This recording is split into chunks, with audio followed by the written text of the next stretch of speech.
What's up guys, welcome back to another video. I went on a little shopping spree because I had to get some stuff, and what I got is some grinding discs because the last time I didn't have the right grinding disc, but now I have them. Also some brake cleaner, some gloves. I got two pairs. I got these like leather ones. I don't know really what they are called. I guess I could TIG weld with these ones just a little bit. Should be good enough to work on sharp stuff. Also I got these ones. Before I had these, but they are pretty old, so I needed a new one. And I saw these. They have these ones in gray and in black, but I thought red would be a little bit prettier. It would look a little bit cleaner on camera. Get them out and put them on because we are working today. They are Buster gloves, size 9. Feel good. There's a little bit of a texture on them, so you do have a little better grip on stuff.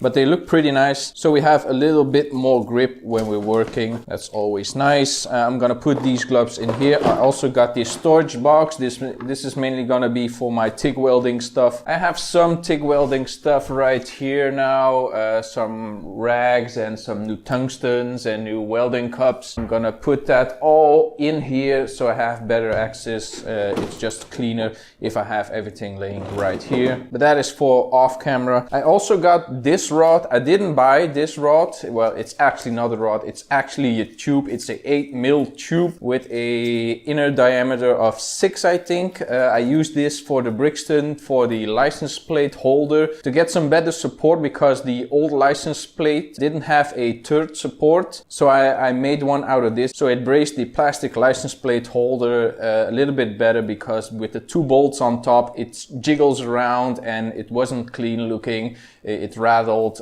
so I got this. Now I was gonna use this. The thought process was I had some tube playing around. I'm gonna use it for the foot pegs of the pocket bike because that is what we're working on today. But I didn't think it was this small. I thought it was 10 mils, but this is 8 mils and it's a tube. It doesn't bend that much, and I know that I'm gonna have to cut it up and it's not gonna move that much, but to use it as foot pegs would be a little bit stretching it because it's not going to be really sturdy, and I want to use something that's more robust. I'm not sure what the diameter of the foot pegs are, but I'm going to measure that and I'm going to ask if a friend has one for me, but for now we cannot work on the foot pegs. Also, I was looking around in my scrap and I have this right here. This is like a solid rod.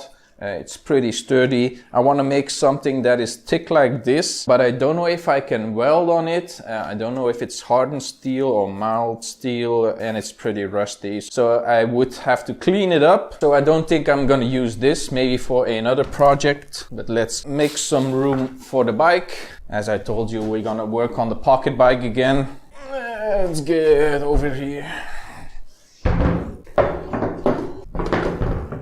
Someday I'm gonna have to make a better paddock stand because this is, it's so flimsy. Also the video, I'm recording this on Saturday, so the video is gonna be live in like 4 hours. So I hope you guys are enjoying it. While I'm filming the new one, you will be able to see it. So I hope you enjoy the new videos. It's a pretty long video. It's 28 minutes long, but I had a lot of explaining to do. So I hope you enjoyed it. Hope you understand why I didn't make videos. But I'm not gonna go into all of that. If you haven't seen that video, go check it out. I think I called it This Is Why or whatever, something like that. You will find it on the channel. But now, back to the pocket bike. I always wondered what is the right name for this. Is it pocket bike, mini bike, or should I give it my own name? I was thinking about calling it Little Monster because of the green right here, and it is a little monster. If it turns on, it's pretty loud. Hopefully it performs like his name, Little Monster. I want to know what you guys think. Little Monster, maybe. So again, a lot of work. We're gonna try to mount the seat. I'm gonna have to make some brackets for these holes. I'm gonna have to cut some metal and drill the holes. Now I don't have a bender or a way to bend it. I know there is something to put in your vise and then you can bend metal pretty easy. But to bend this, it's gonna have to be at a weird angle, and the shape that I need to grind out is gonna be pretty complicated. So I'm just gonna make a plate that goes over these holes, and then I'm gonna make another plate on an angle and then just weld it on there. But you will see what I mean. But first, We need to grind some metal, get some metal strips, because I don't have, weirdly enough, I don't have any metal. So what I have here is, I think I'm gonna use this. So I'm gonna have to make some metal strips out of this, grind it down, make it all nice and pretty. Probably gonna need 2 strips, but which should I get? It's gonna have to be pretty big. Let me get some calipers. You can always better visualize it. Now this is 21. That's a little bit tiny. I'm gonna have to go 30. I think 30 is gonna be good enough. So if I'm gonna make a plate, it will go like this, and we have enough room to weld on it and to drill the holes, because the holes are gonna have to be on an angle compared to the plate. So I'm gonna have to drill bigger. Yeah, but first of all, I'm gonna make some plates and then we'll go from there. So these are the plates that I made, a bigger one for the back and a smaller one for the front, because the dimensions of the holes are not the same, or at least what the holes should be. The studs are not equally spaced out. I'm just gonna measure this, and it's about 6. So I think if I drill a hole of 8, it should come off pretty easily, but maybe we're gonna have to switch to 9 or 10.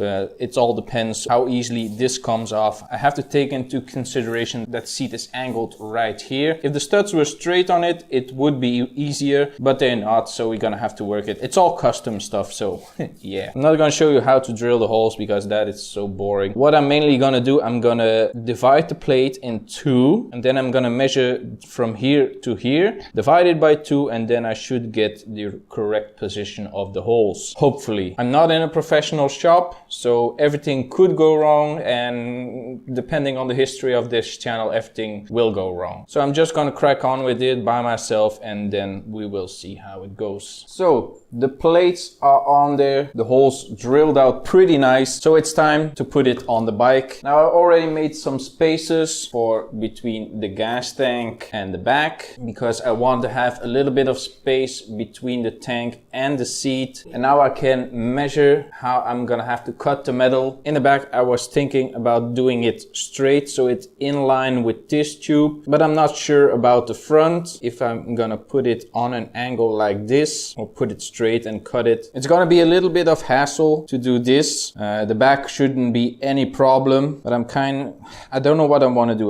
If I want to do it like this or like this. So it's gonna be a little bit of a nightmare working with it, seeing what I want to do, how I want it to look, but I think I'm gonna go straight with the tube. It's gonna be in there a little bit. The spacing of the plates looks pretty good. It's pretty in line with the frame itself, so that should look good. Yeah, I'm gonna have to take into measure that the seat is set right, but first I'm gonna have to make these brackets, cut them to length. I'm gonna leave a little bit over so I can slide around and see what works best, and then get to welding. Now to get the right measurement, I'm gonna put it on here and then just mark it by eye where it should be. Let me just quickly draw a line. This is the line. Let me check again. Looks pretty good. I'm gonna cut this and then use it as a template for the other side. It should be the same. Hopefully I got enough material to do all the sides, all 4 plates, because I don't want to cut anything more. So I'm just gonna crack on with it. First I'm gonna weld it to the brackets itself, mount it back to the seats, and then just get it on the frame, clean up the frame to make it weldable, then just tack it on and see if I can remove the seat and then just completely weld it. So it's going to be a lot of trial and error and measuring and doing whatever. It's a slow process doing this kind of stuff because it has to be right. But as the bike looks, it looks pretty nice with just the seat. And yeah, let's just crack on with it and hopefully it works out.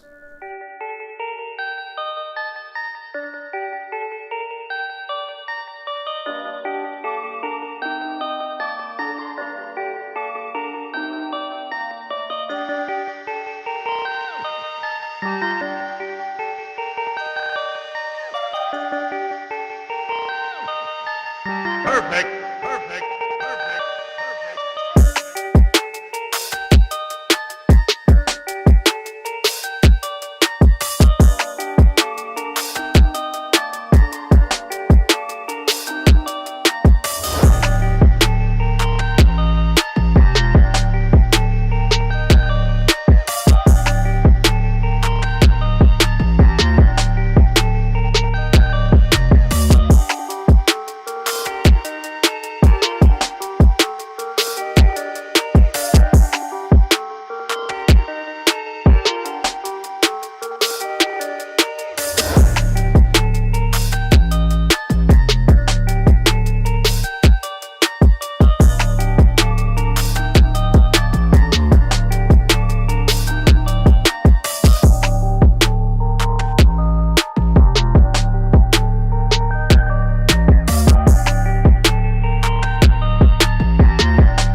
So the seat is on there, and as you saw, I can take it off. It's not stuck on there. It's a little bit tricky to put it back on. It fits and it looks pretty good. Now I just tacked it in there. Let me take it off.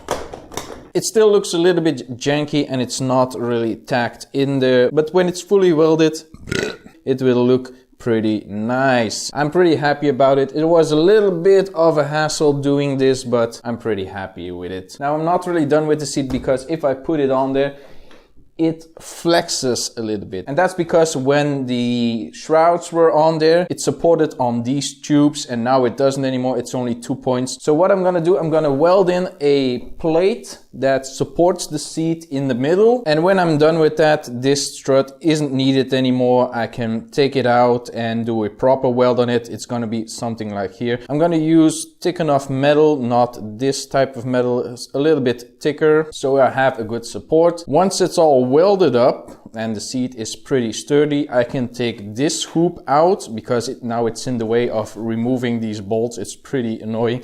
You have to go from under here, but I'm gonna remove that. Now the reason why I'm not final welding it is because I have to do the pegs on the underside and I want to do a complete weld of it because I'm gonna remove the wheels, remove the brakes, remove the front fork so I can rotate it however I want it to be comfortable at welding. And also when I'm doing the final weld on the pegs and on the seat support, I'm gonna clean up the other welds, just go over it with the TIG and make them all nice and pretty, grind it down. So I'm gonna have to rotate the frame a lot to get in a good position, and yeah, so we're gonna have to break down the whole bike and get it to a bare frame. I will see if I can remove the forks easily. If it's too hard, I'm just gonna do it with that. Also what I'm gonna do, the cables, they are pretty loose, and what I want to do is I want to put on some little hoops so I can route the cables a little bit better, like I see with this one. This one should be better over here,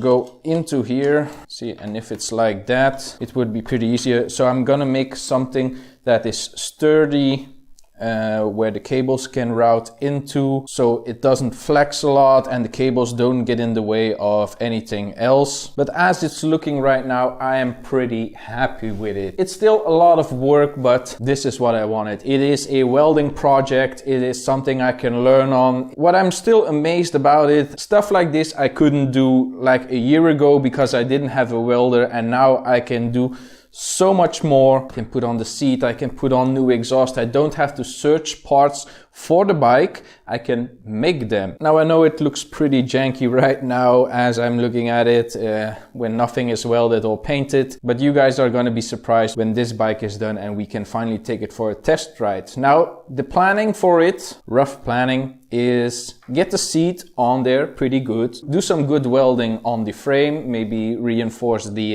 head, get it all welded up, put in like the underside, put the engine in it with the old exhaust and try to run it. If we get it running, well, when we get it running, I'm gonna do a test ride. So basically what we're doing right now is making it rideable. I wanna test it out, one with the carburetor from the Ciao and with the normal exhaust, like the stock exhaust. Once we did a measurement, we have a baseline of what the top speed and the acceleration is of the bike, then we can start changing stuff, like put in the other carburetor, the bigger one and in my opinion the better one, put in the new exhaust, do a test ride on that and see how much speed and acceleration we improve or lose. We don't know. And then we can find the right combination for this bike. I want this bike to be one pull and go and have fun on it. Don't know really where you can ride it, but this is gonna be like a little bit of a showpiece, show people what I can do. And it's a fun project. A mini bike or pocket bike or whatever you want to call it. I call it the little monster. I'm pretty happy. I'm pretty stoked. It was a very long day doing this, but yeah, I am happy about it. So that's gonna be it for this video, guys. Hope you enjoyed it. Be sure to leave a like and a comment down below. Follow me on Facebook, Twitter and on Instagram. And if you're not already subscribed yet, subscribe to the channel. I really appreciate it and I will see you in the next one.